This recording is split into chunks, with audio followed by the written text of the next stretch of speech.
mulher dentro da agroecologia.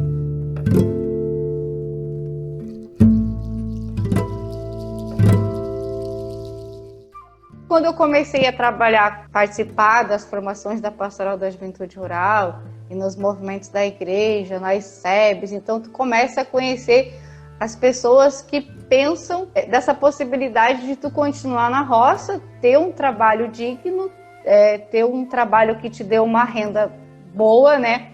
Que tu tenha a possibilidade de ter acesso à tecnologia, a salário bom e tal. E aí fui criando essa consciência e aí pensei, por que não ficar na roça? Não foi fácil a transição da propriedade, mesmo que a gente não usasse aqueles venenos, coisa e tal, mas a gente usava o adubo. O resgate do saber, né? Olhar com outros olhos para as ervas daninhas, por exemplo, né? Isso tudo é muito difícil. E junto com isso, nosso jeito de produzir e de vender exigia que a gente tivesse um grupo. Conviver em grupo não é uma coisa tão fácil. Então isso também foi bastante difícil. A gente aprender a conviver ali no grupo e saber que se um se dá mal, todo mundo se dá mal. Se um se dá bem, ali está todo mundo se dando bem. A gente trabalha com biodiversidades, então a variedade é bastante grande. Ela passa desde as frutas tradicionais, frutas nativas, flores comestíveis, punks, verduras em geral.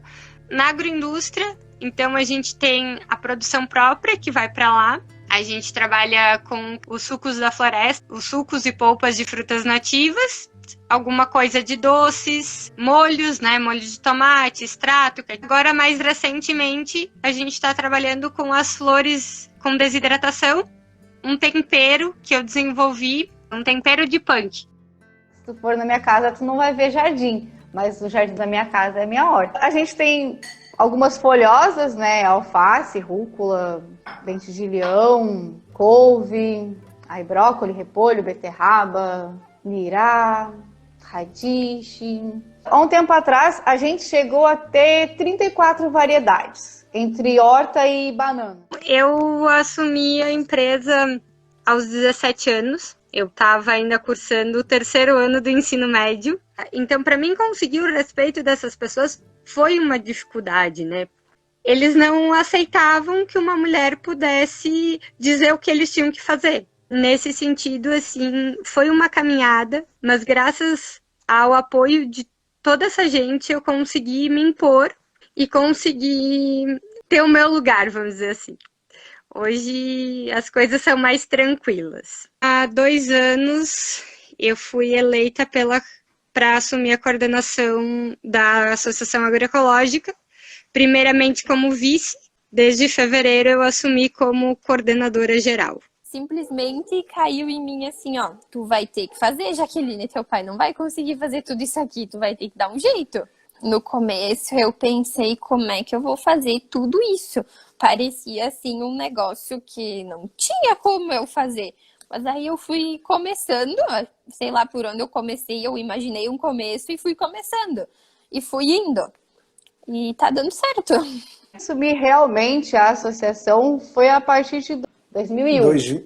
Estava lá no início da SERT, mas como uma menina que estava conhecendo, que estava aprendendo a ser gente ainda. A agricultura ecológica entrou quando eu já estava de caminhada e dentro com o movimento de mulheres. Na época era o MMTR, né? A gente fazia uma luta grande aí para a aposentadoria das mulheres, pela terra, e para que esse povo todo tivesse os instrumentos para poder trabalhar na terra.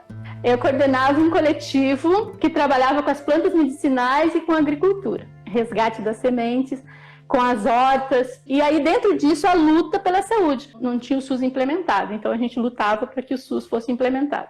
Então eu ia para as comunidades, reunia as mulheres para falar sobre isso. Esse era o plano de fundo, né? Mas o que a gente queria mesmo era que as mulheres saíssem de casa, que se libertassem também da questão da opressão, do machismo, da violência doméstica. A gente discutia tudo isso. Naquela época era bem difícil a gente conversar sobre isso.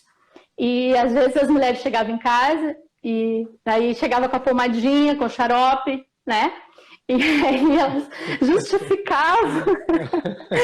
justificavam a tarde que tinha passado com a gente, ou o dia, ou os 2 dias, né? Mas aí os papos rolavam e a gente podia realmente entender que a maioria delas eram muito infelizes, que sofriam bastante violência, que era muito difícil sair de casa, que não tinham participação na questão da gestão da propriedade, que não eram respeitadas, que a sua opinião não valia. Então tinha muita coisa nesse sentido, né? Tinha dias que eu saía de uma reunião dessas e eu saía muito deprimida. É um divisor de águas, de antes e depois, né, do movimento. A gente tem que pensar sobre as coisas e decidir aquilo que é melhor. E se eu sei o que é melhor, eu não preciso ficar presa ao que dizem, a culturas. Eu tenho que fazer a minha história. Eu não consigo imaginar a minha vida sem a feira. Foi ali que eu aprendi tudo o que eu sei. Eu sou apaixonada pela feira, né? Desde que comecei. A feira para mim foi muito aprendizado, assim. Uma coisa é tu plantar, né? Outra coisa é tu ir lá na feira, mostrar a tua cara, né? E apresentar o teu produto e fazer essa troca. A gente aprende muito na feira, aprende com os consumidores, a gente... Eu posso dizer que eu sou graduada na Pastoral da Juventude Rural e pós-graduada em agroecologia e feira.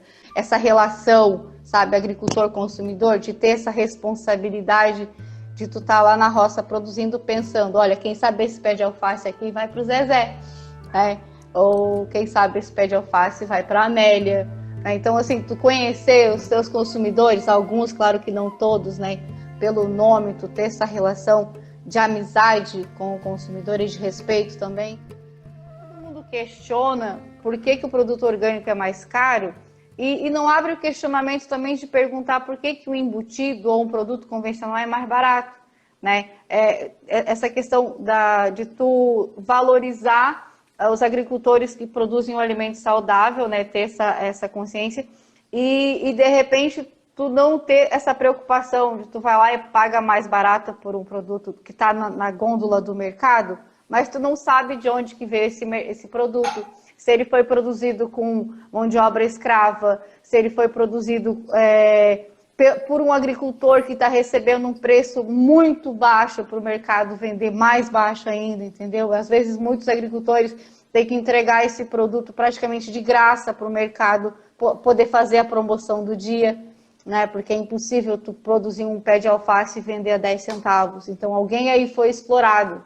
Se é um agricultor ecologista, a gente já acha assim, ó, é um cara que, né, pensa diferente. Mas não é bem assim, as coisas não são automáticas. Aqui na região, a gente tem todo um processo, né, os primeiros aí, tivemos um processo de formação. Saímos de uma luta já construída. Naquele tempo, a agricultora ecologista sofria. Até bullying. Eu sofria bullying por ser agricultora ecologista.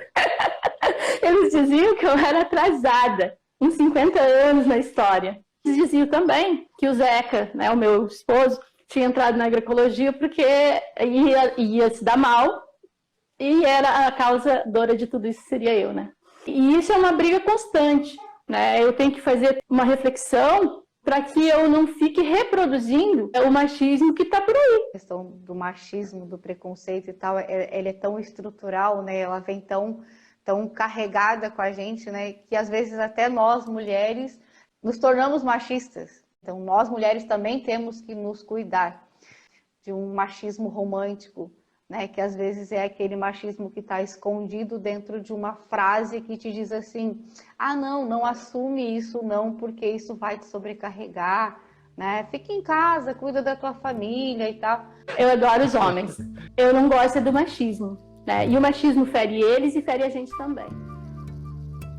E dentro da agricultura ecológica, a gente sempre diz, né, que sem o feminismo não há agroecologia, porque as relações elas precisam estar igualitárias, né? E quando isso, né, não está igualitário, não se há justiça nesse processo, a gente não consegue avançar nas outras questões, que é a agroecologia, que é uma economia justa, né? A gente não consegue avançar.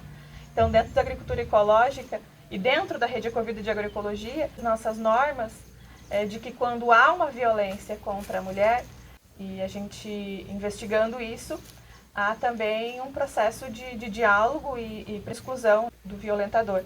dentro da agroecologia a gente precisa se fortalecer cada vez mais, que a gente, para produzir um alimento sem veneno, a gente também tem que cuidar dessas nossas relações com a natureza e também com as pessoas.